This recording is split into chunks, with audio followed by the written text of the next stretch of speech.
Good evening and welcome to this edition of the Evening News for today, Saturday, October 19, 2024. I am Jarrell O'Brien. Thank you for tuning in. In the headlines, deadly GDF helicopter crash, examination of black box in final stages, EDGHILL. Guyana investing in climate-smart agriculture, President Ali tells World Food Forum. GTE project to improve standard of manufacturing in Guyana, GMSA President. Sustainable agriculture in the spotlight as Berbice Expo opens. Now for the news in detail. The examination of the black box from the Guyana Defense Forces GDF Bell 412 helicopter, which contains crucial information surrounding the circumstances that led to the tragic December 6, 2023 crash that claimed the lives of 5 servicemen, is in the final stages. Trishelle Sobers has more in our lead story tonight. The black box from the Guyana Defense Force helicopter crash was handed over to the United States National Transportation and Safety Board, NTSB, back in December 2023 for the retrieval of data. During a brief telephone interview with the Evening News on Saturday, Public Works Minister Juan Edger revealed that the government has one more engagement with NTSB before the findings from the black box is handed over to the relevant authorities. This newscast understands that the meeting aforementioned is scheduled for next week, Wednesday, October 23, 2024. The report is at its final stage, and once that meeting takes place, the next step is that all the stakeholders, we'd have to send the report to all the stakeholders for their comment, and after they would have made their comments, then it can be published according to the Article 13 instructions of the ICO regulations. On December 6, the Bell 412 helicopter with registration 8RAYA left GDF headquarters at Camp Angan at 9 hours 24 and traveled 144 miles to Olive Creek, where it arrived at 10 hours 27. After refueling, the helicopter departed at 10 hours 58 for a 58-mile journey to Aru, Region 7, Cayuni, Mazaruni, near Guyana's border with Venezuela. The crash claimed the lives of Brigadier Retired Gary Beaton, Lieutenant Colonel Michael Sahoud, Lieutenant Colonel Sean Welcome, Lieutenant Colonel Michael Charles, and Sergeant Jason Kahn. 2 soldiers survived the crash, Corporal Dwayne Jackson and Lieutenant Andino Crawford. Based on reports, the helicopter suffered significant damage, particularly in the fuselage, with only 2 pieces remaining. Trishelle Sobers, Evening News. President Dr. Irfaan Ali on Friday highlighted the efforts Guyana is making to transform its agriculture sector by embracing sustainable practices and modern technologies. Find out more in this Michael Henry report. Delivering a virtual address at the closing ceremony of the 4th Annual World Food Forum 2024, which was held in Rome this past week, President Dr. Irfaan Ali, who has been championing food security in the region, spoke of the sustainable transformation of Guyana's agriculture sector. We're investing in climate-smart agriculture and inviting partners from across the world to join us in making our region a model for sustainable and resilient farming. Central to this effort is the energy and creativity of our young people. They're destined to be the champion of new approaches that can increase productivity while minimizing environmental impacts. The week-long 2024 World Food Forum was hosted by the Food and Agriculture Organization under the theme Good Food for All for Today and Tomorrow. According to the head of state, achieving good food for all requires sustained action and global partnerships.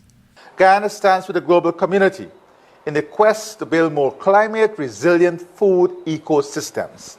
As a nation that has faced the realities of rising sea levels and extreme weather events, we understand the importance of investing in building a resilient food ecosystem, one that is resilient, one that is sustainable, and one that can withstand the shocks of climate change. But we also know that no country can tackle these challenges alone. It requires global collaboration, significant investment, and need for the more rapid diffusion of innovative technologies. Guyana is transforming its agricultural sector by embracing sustainable practices and modern technologies. Consequently, President Ali noted that the 24 WFF is a call to action to ensure that every individual has access to safe, nutritious, and sustainable food now and in the future. We must boost food production, improve nutritional outcomes, and ensure that the benefits of a more productive food system reach those who are most vulnerable. This is the path from promise to productivity. Let us commit ourselves to building a food ecosystem that is not only productive, but also inclusive and just. A system where every person, regardless of their circumstances, can access safe, nutritious, and culturally appropriate food. By prioritizing smallholder farmers, women, and those in conflict zones, we can create a future where good food for all is not just a vision, but a reality. Michelle Henry, The Evening News. With the aim of fostering trade and investment between the two countries, the Dominican Republic, DR Chamber of Commerce in Guyana, will soon be opening up its membership to businesses in Guyana.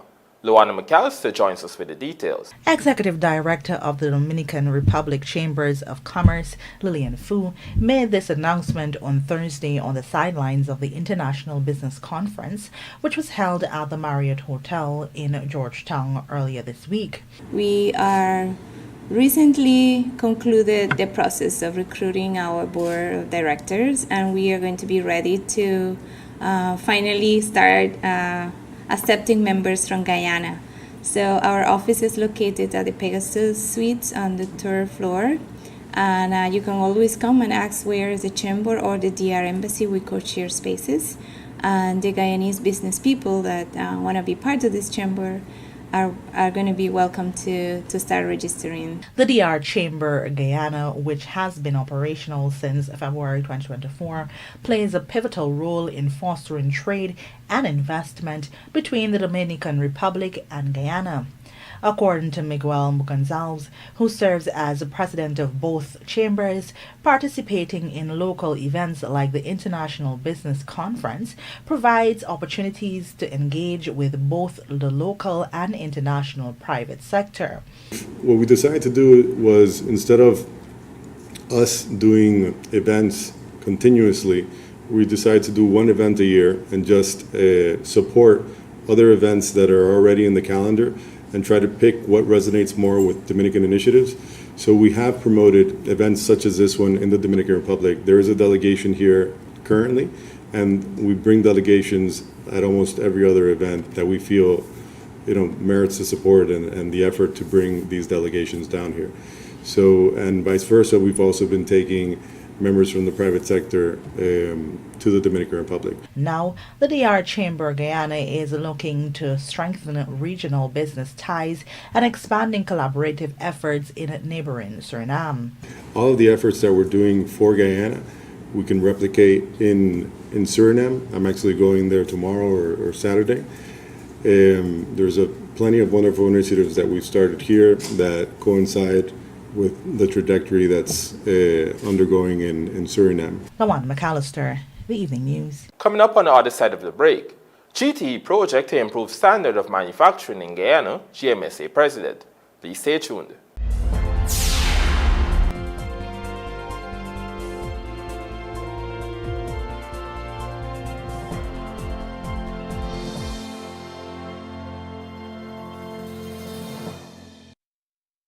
The Guyana Elections Commission GECOM is currently conducting a national registration exercise. Who can register? Anyone who will be 14 years or older by December 31st, 2024 and is a Guyanese citizen by birth, descent, naturalization, or is a citizen from a Commonwealth country living in Guyana for 1 year or more. How to apply for registration? You must visit the GECOM registration office that is responsible for the registration of persons from your area of residence to apply for registration or name change or correction. You must be in possession of the following source documents as might be relevant: original birth certificate or valid Guyana passport for new registration, original marriage certificate and original birth certificate in the case of a name change by way of marriage, original deed poll and original birth certificate in the case of a name change by deed poll, original naturalization certificate and original birth certificate or valid passport in the case of naturalization. This registration exercise will end on November 29, 2024. For further information, please contact GECOM on the following hotline numbers: 225-027729, 226-6557, 223-9650, or visit the GECOM website at www.gecom.org. Guys, I think I'm in love! Wow! Yeah, I was looking at you too. What? What are you talking about? I'm in the tiles. Where did you get them? Oh, Mima Decor, obviously the best tile store in Guyana. Come, let me take you there. My kitchen, my bathroom, my floors. Mima Decor has everything. And the prices are great too. So, yeah, I want to have a date now. We can build on that.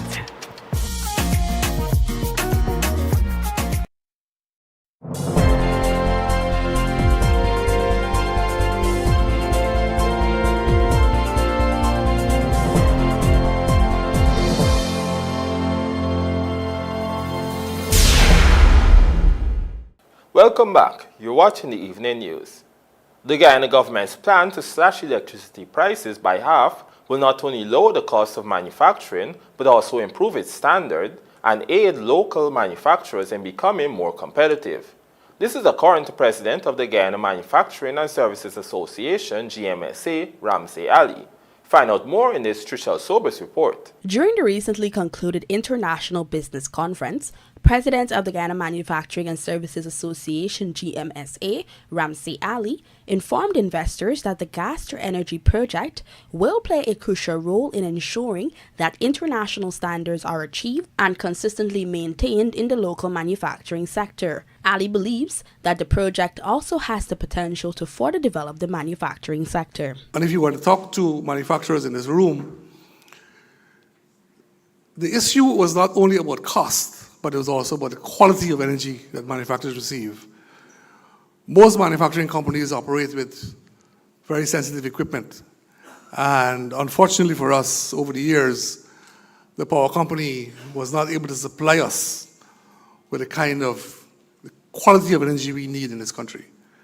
And based on everything we are told, not only are we going to be benefiting from energy, the cost of energy going down significantly, but the grid, there's significant amount of money is being spent on the grid to get that in a place where manufacturers can feel comfortable and investors can say, look, I can bring my equipment in here and I can benefit from something that is good and useful. Ali further disclosed that the enhanced energy grid will help to support manufacturers who are considering expanding their operations in To the Guyana. people in the room that are, thinking about Guyana and manufacturing and energy costs, it's not only about the gas to shore project also, because I've heard the president speak and other ministers of government speak about, other areas of energy from different sources, including hydro and solar energy.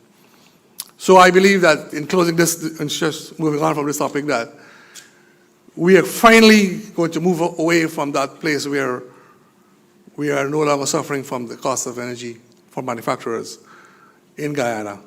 If you were to factor in the costs, the new costs, we are going to be much more competitive in the export market. And that is something we look forward to. Located at Wales on the west bank of Demerara, the US $759 million gas-to-energy project consists of a national gas liquid facility and a 300-megawatt combined cycle power plant utilizing the rich natural gas that will be piped from the Stabroek Block offshore Guyana. The power plant is expected to deliver electricity to the national grid by April 2025. Trishelle Sobers, Evening News. New Amsterdam's Mayor Wainwright McIntosh says in excess of $400 million is currently needed to rehabilitate the town's drainage network, as he highlighted that the annual subvention the municipality receives from the government is inadequate. Our Berbice correspondent Andrew Carmichael reports that the mayor's comments were made at the opening of the New Amsterdam Town Day activities on Thursday evening. Here is that story. New Amsterdam, which is 233 years old, is currently celebrating its 133rd anniversary as a municipality. To observe this occasion, the Mayor and Town Council has organized a Town Day which spans into next month.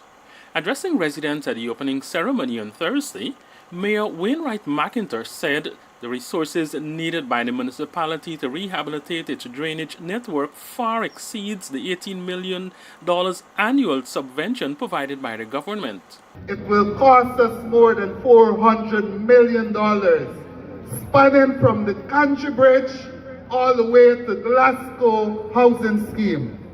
Sessional Chairperson, in this oil-rich economy, $18 million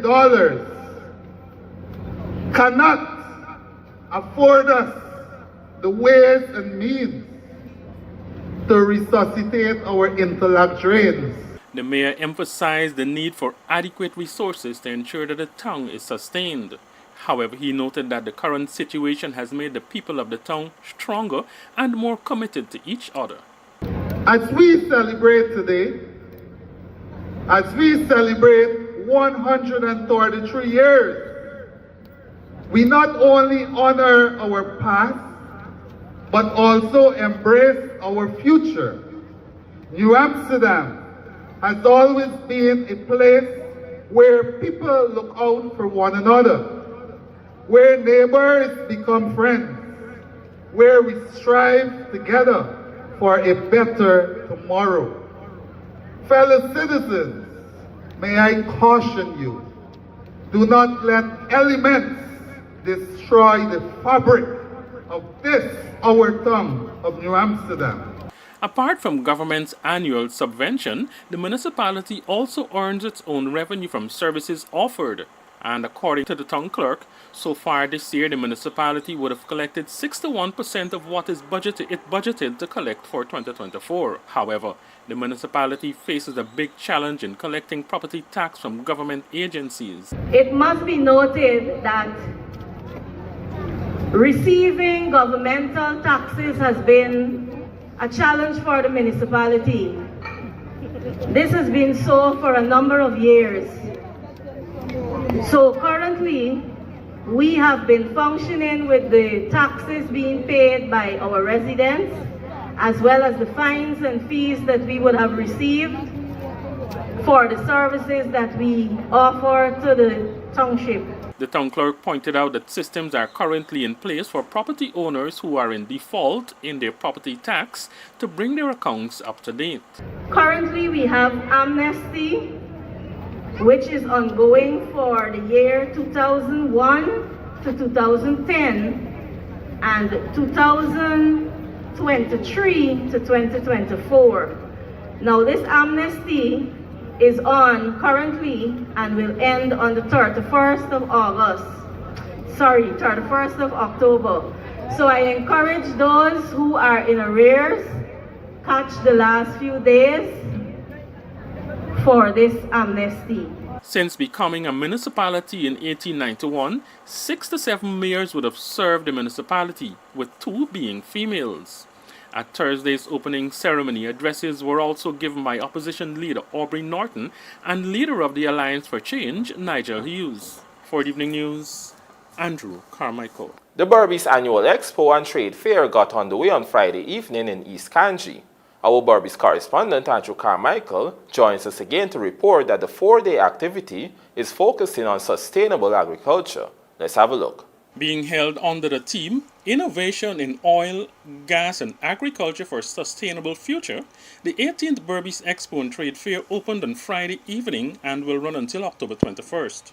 Agriculture Minister Zulfikar Mustafa declared the expo opened before viewing some of the exhibits.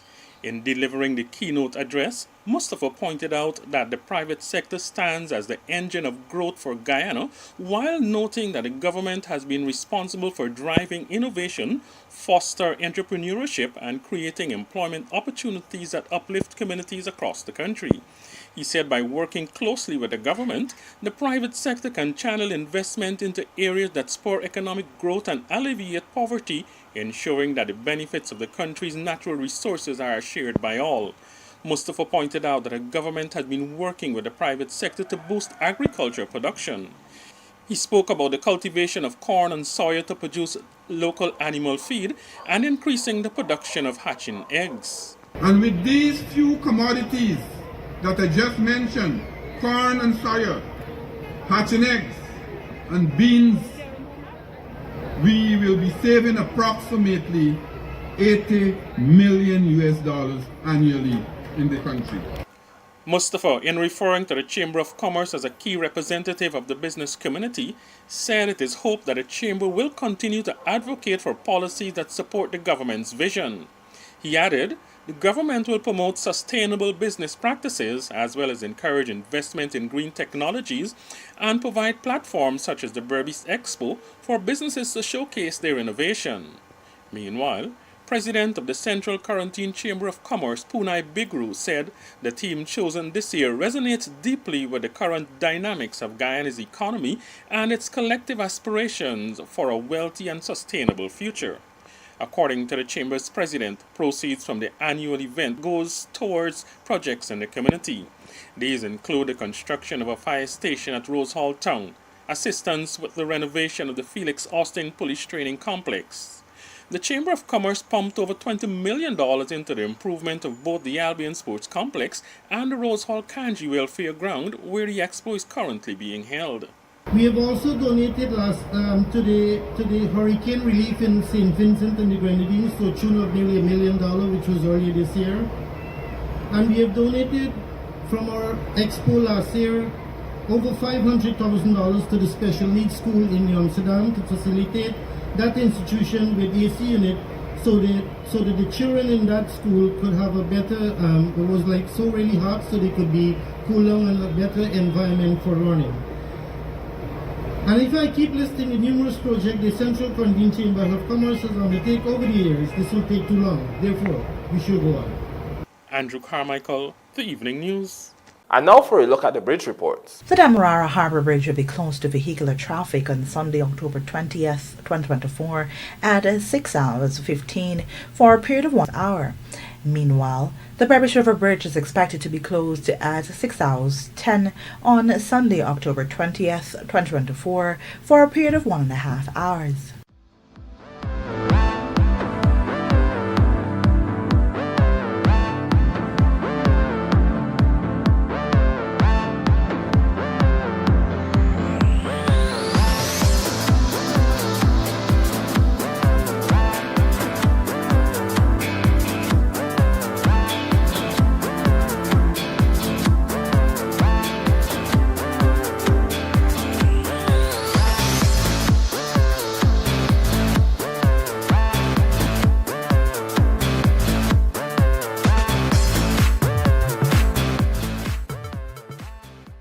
GFF unveils courts on the 13 nationwide girls tournament.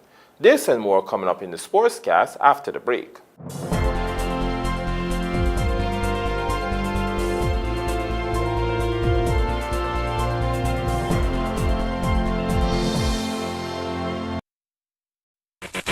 Moving, lifting, or bending, whatever the job, we at Sylvie's Variety Store have the right tools to make it happen. Pallet jacks and hand trucks for bonds and industrial sites, easy pickup and convenient maneuvers. Chain hoist from Roughneck and Northern Industrial, the perfect solution to lifting heavy objects. And then there's the 12-ton and 16-ton hydraulic pipe benders from 1/2 to 2 inch. We also stock the shop press machine from Northern Industrial. Sylvie's Variety Store stocks the tools to make it happen.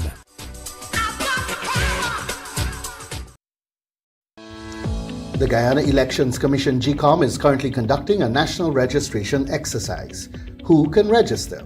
Anyone who will be 14 years or older by December 31st, 2024 and is a Guyanese citizen by birth, descent, naturalization, or is a citizen from a Commonwealth country living in Guyana for 1 year or more. Types of transactions. Anyone eligible for registration is required to visit the registration office responsible for his or her area of residence to apply for registration. Persons who are already registered could apply for a name change if they have changed their names since they were last registered. Apply for corrections if there is incorrect information on their national ID cards. Persons who are desirous of conducting any of the above transactions must provide the relevant supporting documents. Persons who are already registered could request that their photographs be retaken if the quality of the photographs on their ID cards is unacceptable. Collect their new ID cards if they have not done so as yet. This registration exercise will end on November 29, 2024. For further information, please contact GECOM on the following hotline numbers: 225-027729, 226-6557, 223-9650, or visit the GECOM website at www.gecom.org.gr.